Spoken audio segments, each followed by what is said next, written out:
Good evening, and welcome to Wednesday Night Live, Spirit, Mind, and Body Connection. I am Dr. Sharon Stroud. I am the founder of Interfaith Spiritual Center Worldwide, where we believe there's a power for good in the universe greater than we are. And guess what? We can use it. And we are using it every single day of our lives, whether we are consciously aware of it or not.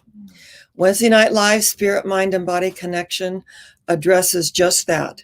Our spiritual ground of being, our mental state, and as we look at spirit, mind, and body, the physical energy of realizing this body is a vehicle. We believe it's the temple of the living God, of which and through whom which we do such a good work. Now, it doesn't really matter what you call your higher power, but to acknowledge that which is within you is greater than that which resides in the world in which we live, in the world in which we move, in the world in which we have our being. So tonight, little Miss Minnie and I are going to look at expecting miracles. The theme for the month is Miracles in May. And every May, I do Miracles in May because I feel that it draws our attention to that mystical element in metaphysics, which is so often overlooked. We've become so mentally pragmatic that we forget that there's an energetic component, that there is a right hemisphere, right, within the brain. The left is very linear, very logical, and it's wonderful. It's very orderly. Order is heaven's first law. And the right hemisphere is very artistic. It's free-flowing. It's the energy of blithe spirit and allowing. So tonight, as you join me, just realize that every Wednesday Night Live, Spirit, Mind, and Body Connection, we do set the tone. And I have these little Tibetan bells, and they resonate to the Heart Chakra. And remember, a chakra is a wheel of spinning energy in a clockwise fashion, that we have 7 major chakras within this body temple. And from that ancient Sanskrit, a wheel of spinning energy in a clockwise fashion. And that beginning from the root, moving up to the emotional body, going into the mental body, blessing all of our vital organs, our liver, our kidneys, our spleen, our large and small intestine, and also declaring that we have perfect assimilation, perfect circulation, and perfect elimination, that this body is a vehicle. So we move right up to the Heart Chakra, vibrating to the green ray of abundance and the pink ray of forgiveness and compassion, moving up again into the throat center. And as we speak our word, we bring things into creation. This is the power center. That which we utter becomes the outer. And then moving up to the third eye, the pineal gland. The eye in which I see God is the same eye in which God sees me.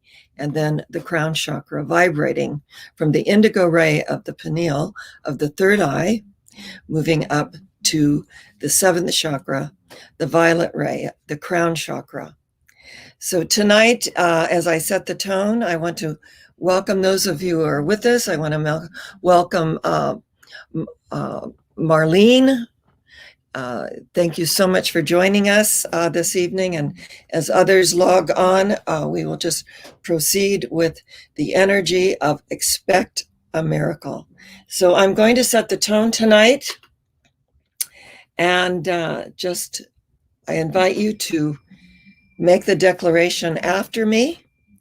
And if you don't feel comfortable with doing that, just say it to yourself silently. This is a beautiful chant from the Gandhi Foundation. And it was actually sent to me during the Harmonic Convergence in 1987. And I was going to be presenting at the United Nations University for Peace in Costa Rica. And I was sent a beautiful quartz crystal bowl in 1987. Believe me, we had no idea what they were. And I actually thought it was a salad bowl. And then there were as instructions. And what was so fascinating to me is that it resonated to the Heart Chakra, but also it was sent to me. Her name was Roberly. And it was sent to me from Palm Springs, California. I did not know this person, but she wanted me to take it to Costa Rica, which I actually did. It was amazing because it was an actual bowl. So I'm using these wonderful little Tibetan symbols tonight, resonating to the heart center. So I invite you to repeat after me, either audibly or silently to yourself, as we call in the angels, the archangels, and all enlightened beings to cleanse, purify, harmonize, balance, attune, and heighten the energy field. And so I offer you peace. I offer you friendship. I offer you love. I see your beauty. I hear your needs. I feel your feelings. My wisdom flows from a higher source. I salute that source in you. Come, let us work together. Come, let us work together. Come, let us work together.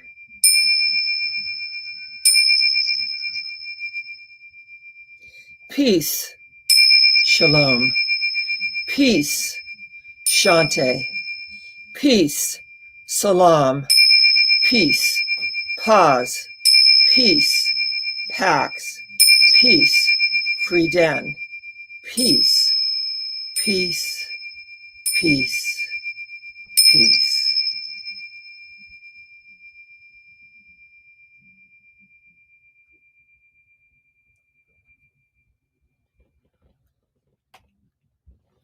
Right now, somewhere in the world, a Jew is saying her prayers. A Hindu is chanting a mantra, and a Buddhist is kneeling at her sacred shrine.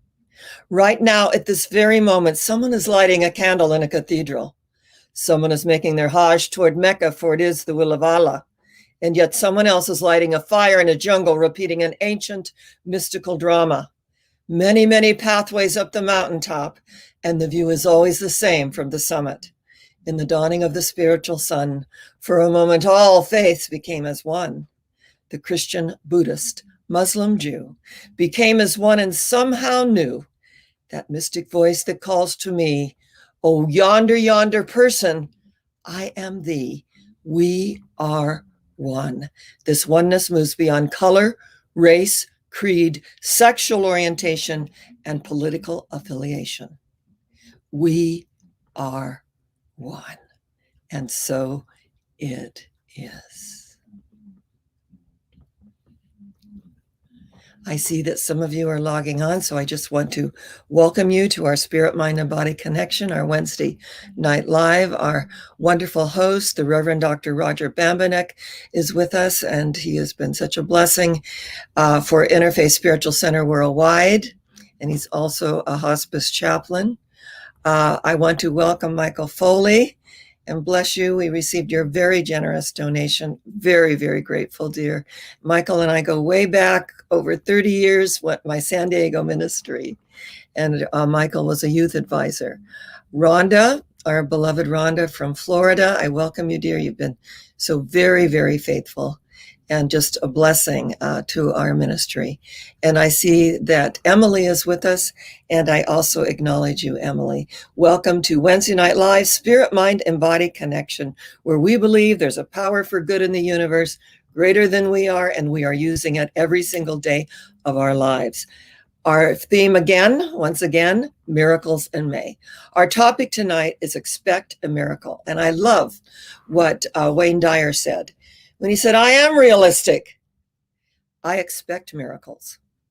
Now, there is an interesting collective consciousness about don't expect anything. You won't get disappointed. But the truth is, there is a divine expectation within us that lives and moves and has its being at the center of our one life, which is God's life, which is our life right here and right now. Whatever we conceive our God to be, whatever name we put on our higher power, remember, it matters not, but to acknowledge that which is within us is greater than that which resides in the world of conditions, appearances, and effects. Those conditions are always going to come up. We'll have considerations. That's the human condition, fear-based thinking. And actually, someone today on Facebook, a very dear friend of mine, said to have no expectations and you won't be disappointed, but you'll still experience miracles. But the truth is, to even put in disappointment lowers the frequency of our energy field. So when I'm expecting a miracle, when I'm acknowledging with Albert Einstein, we can live our lives in two ways. One is though nothing is a miracle, and the other is as though everything is a miracle. Everything. We all awakened this morning. We took our first conscious breath. What a miracle that we awakened, that the laws of gravity supported us as we put our foot to the floor. The law of gravity supported us. We didn't think, oh, will the law of gravity be there for me? I don't want to be disappointed and expect that it will be. The law of gravity is there for us. We put our foot to the floor. We arise. It's a brand new day. It's a gift from God. Whatever we conceive our God to be, whatever name we put on our higher power, it's a gift from God. And what we make of this thing called life is our gift back to God. So as we come together tonight and we look at that divine expectation of love, truth, beauty, spiritual wisdom, and spiritual wisdom is always knowing that whatever is going on in the objective world, that there is a ground of being within us that has never, ever disturbed our peace of mind, because we are so firmly grounded in the truth that nothing and no thing shall disturb our peace of mind. That's how grounded we are in this knowingness. I am in perfect peace. My mind is stayed on thee. My mind is stayed on what is life-giving and life-affirming. I build on that, not the outer things that come into our experience for us to neutralize the energy, to make the shift, to realize this is just what? It's just energy and information. So we don't give it power, we don't give it energy. We just let it be. And sometimes we do take actions, but we respond appropriately with concern rather than worry. What is worry? Worry is a morbid use of the visualizing capacity of our mind, right? And when Einstein said that imagination is more powerful than knowledge, what he was talking about is that we can take that magic carpet ride anywhere. And as we take that magic carpet ride in our imagination, and we build on what's working, what's life affirming, and we acknowledge there's a power and a presence in the universe greater than we are. We are co-creators with this power, with this presence. Do you feel that? That you are a co-creator with this power and this presence every time you align yourself with your higher power? That you are co-creating. Every time you're on the solution level, you're co-creating with your higher power.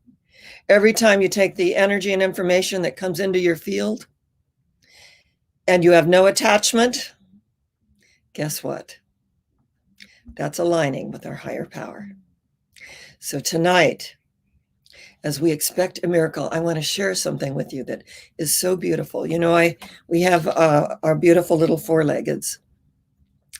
And there was a beautiful young woman, and her name was Lori Seacrest. And she had a little nephew that when he was 4 months old, he became extremely brain damaged. And so she kind of made him her little pet project and his little ways and assisting him and helping him. And when she graduated from high school, she decided that she wanted to be an art therapist for the mentally challenged. Now, out of her experience with her little nephew, this became a destiny path.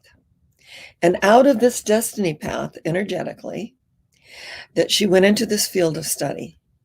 And she received her master's in art therapy. And we have our beautiful Lauren Hunter from the Global Society of Female Entrepreneurs, founded by the wonderful, beautiful Robbie Motter, one of my dearest friends on the planet, my forever friend. And she also does art therapy for the mentally challenged. And she's a beautiful young woman who has one of our co-authors for our book that we just put out, and we had a book signing for, and it was about showing up, the powers in the asking. And so she got her master's, and she began working with very challenged children, and she loved it. But there was something missing in her life. So after she started working at Cedars-Sinai, in the pediatrics ward, and she went to Irvine Animal Shelter because there was something missing in her life. And it was one of her little four-leggeds. And she just said she'd always had a pup and a dog, and she wanted it. So and I also got my little Miss Minnie. I gave the pet blessing for Animal Samaritans, which I did, for really a few years. And one of our congregants she worked there, and she always had me come and give the pet blessing. And after I gave the pet blessing 5 years ago, I looked in all the cages at the Animal Samaritans, and little Miss Minnie here, she took her little paw and she went like this on my arm. And I thought, oh, let me see her. And so they handed her to me, and I said, I'll take her. So it was the beginning of a beautiful relationship, wasn't it, dear? Yes, it was. Well, she went and she looked in all the cages at the Irvine Animal Shelter, and she saw this precious little 1-year-old beagle. And and she just started licking her, and this is like, oh, I found my mommy, I found my home. And it was a perfect match. And so she named her Dani, and Dani, and took her home and began training her and her aunt, because little Dani loved her nephew, her mentally challenged nephew, so much. Her aunt said, you really should train Dani to be a therapist and take her along when you do your art therapy with the children. And so 16 weeks of training, and Dani the beagle began assisting Lori in her art therapy with the mentally challenged children, and they suddenly started getting better. And one little boy, he was 11 years old, and he said, when Dani came in, my whole life changed. I was depressed, and I thought, how could this have happened to me? I'm just a kid. And he said that Dani changed everything, just jumped up on the bed, licking him. And every day the children all looked forward to the visits from Dani. And then one day, Lori said that she was washing Dani, and she felt something on his body. It was like a little bump. And so she called the vet, and he said, well, this is a Wednesday, come on in on Saturday and we'll take a look at it. And she said by Saturday, it was quite large. It was an actual lump. And they took a biopsy, and Dani had cancer. Well, this whole ward of children, 7 children, they all had cancer, and they'd lost their hair and what have you. And she said, I really didn't want to share with them that Dani had cancer. I didn't want to concern them. And then she didn't live through it. I didn't want the possibility of her not living affecting them. And she said, I had to really go within. And after 1 month of chemotherapy for Dani the pup, she brought Dani to visit the children and shared with the children what had happened with Dani. And of course, Dani was healed. And this little 11-year-old boy said, if Dani can beat cancer, so can I. And he had advanced lymphoma. And through those endorphins of the joy, and remember that joy is the most infallible sign of the presence of God. Whatever you conceive your God to be, whatever name you put on your higher power, joy is the most infallible sign of the presence of God. And that he came out on the other side and had a complete healing of the lymphoma.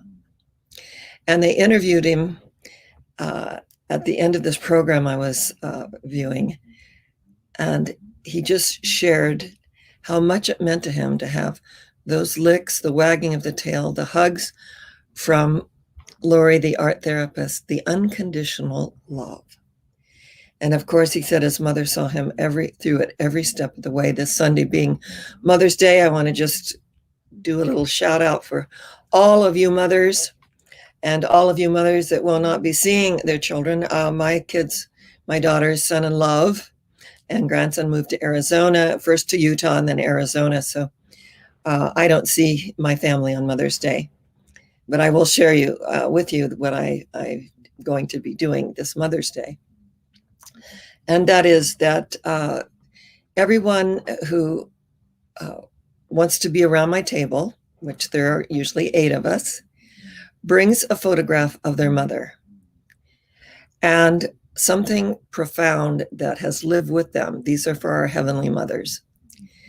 And something really that has carried them through a statement, a story, whatever it's been. And so for me, when I hear these stories and I'm with my friends and the energy of this love, and I'm honoring my own mother, and my own mother had one goal in life, and that was to get her kids raised. So I had the advantage of having a very young mother. She had me on her 19th birthday. We did a lot of things together. And then after her one goal, the 2 saddest things in life, remember, are having a goal and not reaching it, right? And having a goal and reaching it. Because what then? We'll plateau out. We need to go to the next level. Remember, life is a spiral. It goes not backward nor tarries with yesterday. It's the forward progression of the soul, isn't it? So that's how I handle Mother's Day. I bring my friends and we honor our mothers and we acknowledge what has carried us through. And my mother used to tell me, you can do anything. Now remember, I was born in 1944. And to have a young mother to say, you can do anything, was profound. And those words always carried me. Whenever I felt that fear or felt not good enough or whatever was going on, she would say, you can do anything. And the truth is that we have a spiritual Father, Mother, God that says you can do anything. And as we open the space to allow God to do what God does best by means of each and every one of us, whatever it is, we know that that one goes before us and prepares the way as we become what? A light into our path, drawing others into our energy field.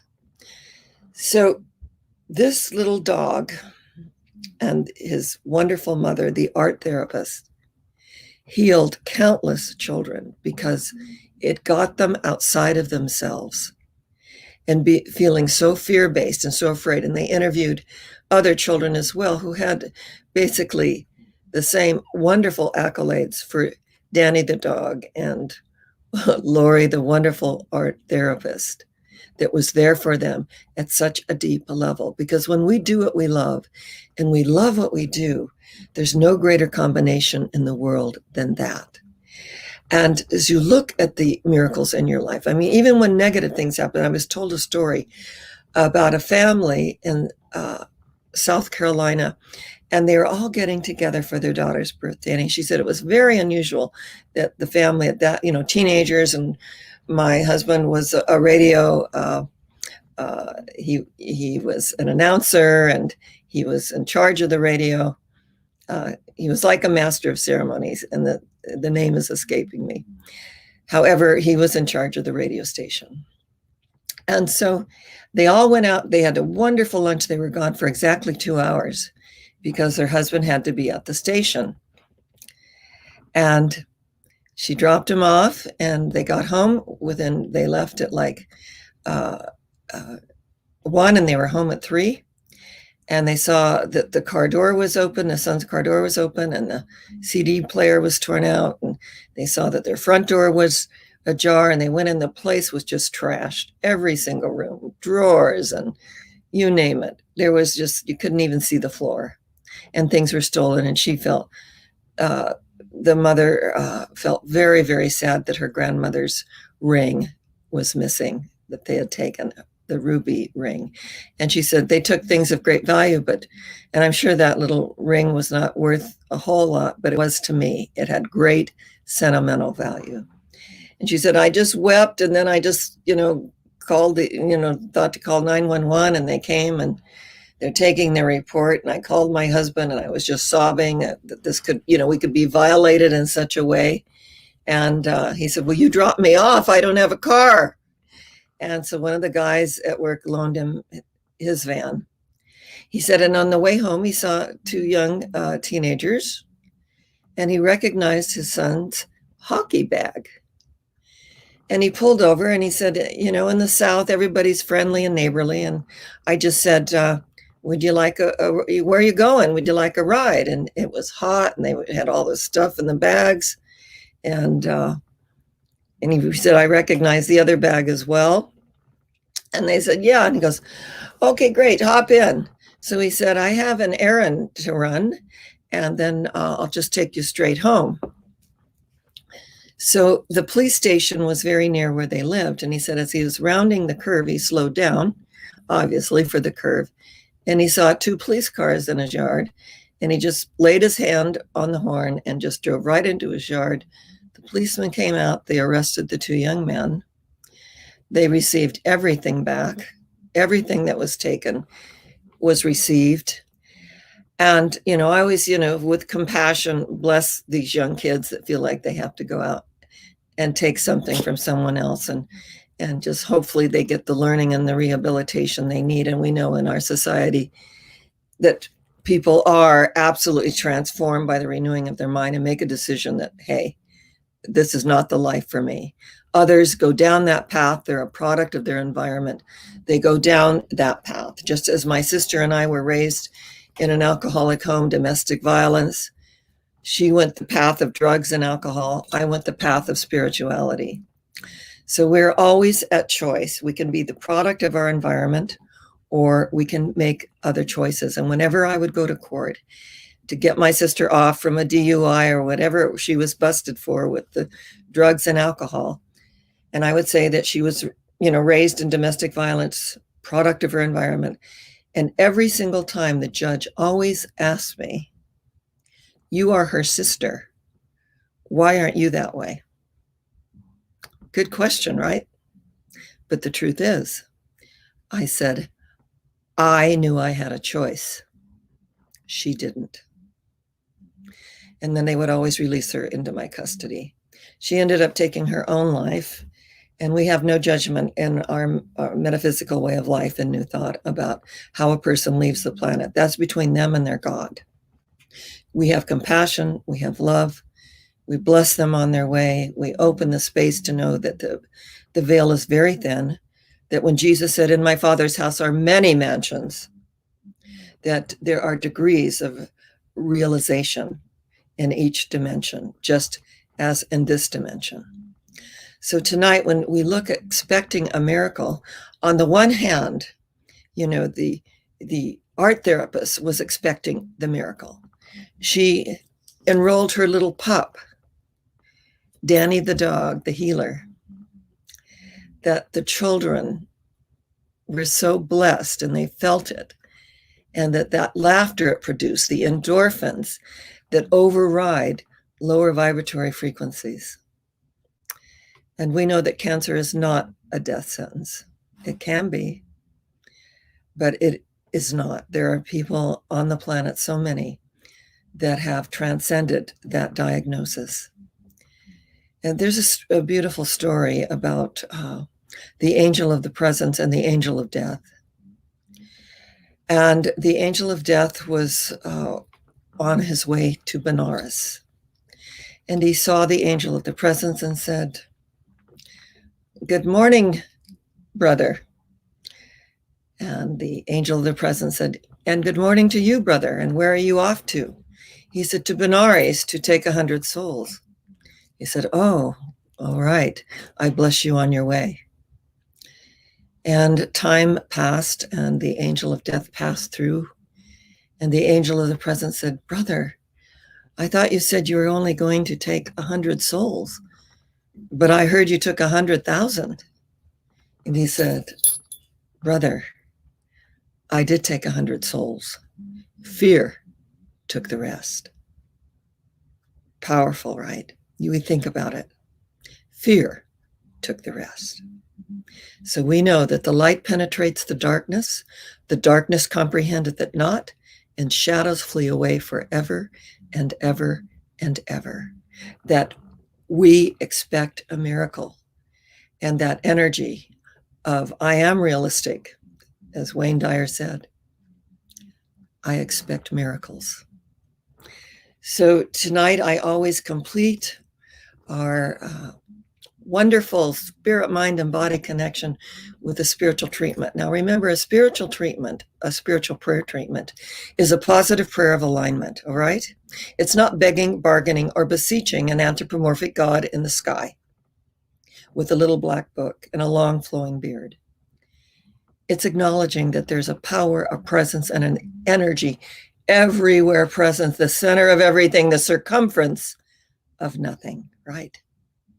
The center of everything, the circumference of nothing. So please feel free to post your prayers. Our Miracle Working Ministry of Prayer will pray over them for 30 days. We have a very powerful ministry of prayer, and we do know the truth for you every day. Today is actually Prayer Treatment Wednesday, Interfaith New Thought Spiritual Center, Palm Springs. You can go and you can also list your prayer requests there. It just says put the initials of anyone that you desire prayer for, or yourself, of course. So you can go to the Inner, I-N-N-E-R, Interfaith New Thought Spiritual Center, Palm Springs. We didn't put the worldwide on it, even though we are worldwide. And place your prayer request there if you so choose to do that. We always love to know where you're from as well. So just take a deep cleansing breath all the way down to the soles of your feet, remembering that your feet represent your understanding on the physical plane. For did not the psalmist say, with all you're getting, get understanding? For there is a spirit within man and within woman, and the breath of the Almighty hath given them life and understanding. Through this sacred understanding, we acknowledge that all paths that lead to God are good. Yes, all paths.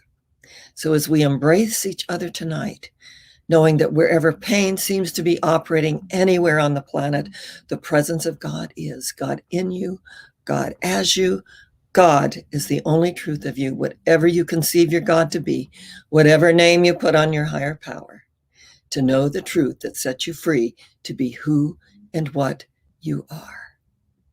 For that which needs to be healed is healed. That which needs to be revealed is revealed. That which needs to be known is known. And that which needs to be released is released, quickly, gently, and with grace. For eye hath not seen nor ear heard, neither hath entered into the heart of humanity the things which God hath prepared for them that love. Love being the strongest healing power in the universe. And I want to add, if there's anyone viewing tonight that possibly cried themselves to sleep last night, no, you are not alone. The love of God surrounds you, the light of God enfolds you, the power of God protects you, and the presence of God watches over you, that wherever you are, God is. This is the truth for you and with you. Thank you, Father, Mother God, for this way of life, knowing that any plant which the Heavenly Father hath not planted is rooted up here and now, and return to its native nothingness from whence it came. For all cause, effect, record, and memory of that which no longer serves returns to its native nothingness. And as I let go and let God do what God does best, I know intuitively that God always gets the job done, and that makes all the difference. And so it is. Amen. And I just want to again thank you for tuning in tonight, as I acknowledge each and every one of you, and the opportunity that we have to be together that when I don't, it's interesting. I don't look into a camera. I look into the eye of God. For the eye of God, the same eye in which I see God, is the same eye in which God sees me. If thine eye be single, thy whole being is filled with light. So I say, Namaste. The God in me salutes the God in you, and the God in you salutes the God in me. And if I am in that place in me, and you are in that place in you, there is only one of us. Namaste. I say, Shalom, the peace that passes all understanding. God blesses everyone and each and every one of you who have been supporting our ministry financially. Thank you. Our doors are open because of you. And I am so deeply, deeply grateful that we all have, fixed expenses. And I'm so grateful that we've been able to pay our Minister of Music, the Reverend Fleet Prince Easton, and our various other expenses. I'm very grateful for our interfaith angel as well, that makes sure that this message of universal love and oneness goes out into the world. So very, very grateful. We know the same opening we give through is the same opening we receive through. We will never outgive God. And as the Course in Miracles states, the only cost in giving is receiving, right? Is receiving. So we're going to say goodbye. Little Miss Minnie and I are going to say goodbye tonight, and we're going to see you next week.